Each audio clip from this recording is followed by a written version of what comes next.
The Canada-U.S. border is expected to remain closed to non-essential travel until at least August 21st, according to multiple reports Tuesday, as new coronavirus cases continue to surge in the U.S. Don't get me wrong, I love the Americans.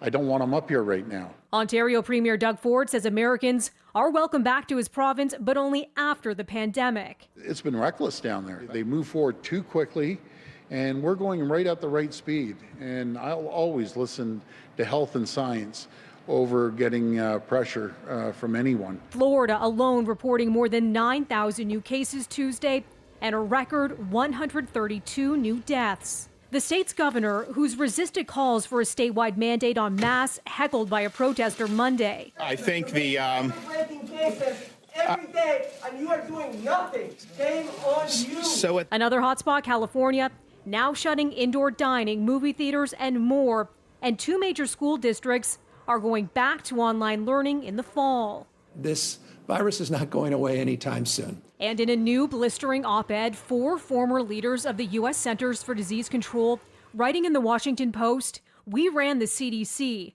No president ever politicized its science the way Trump has."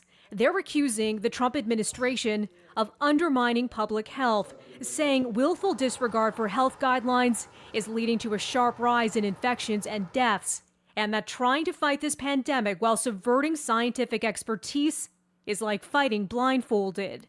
With the number of coronavirus cases in the U.S. charging toward 3.5 million, the former CDC heads write that sadly the country is not even close to having the virus under control, adding the United States is home to a quarter of the world's reported coronavirus infections and deaths, despite being home to only 4.4% of the global population.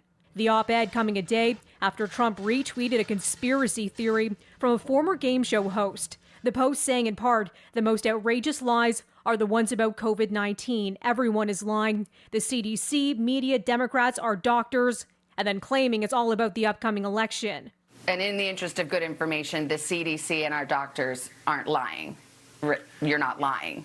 Look, we may occasionally make mistakes based on the information we have, but none of us lie. A leader of the White House coronavirus task force contradicting Trump's retweet Tuesday while appearing on the Today Show, following recent attempts by administration officials to discredit another top health official, Dr. Anthony Fauci, suggesting he was frequently incorrect in the early days of the pandemic. We let the American people know what we know. Again, as new information comes, that may need to be changed because we're learning every day. But nobody lies to the American people. We're completely transparent and honest. We mentioned Florida setting a new record in coronavirus daily deaths. That state, unfortunately, not alone.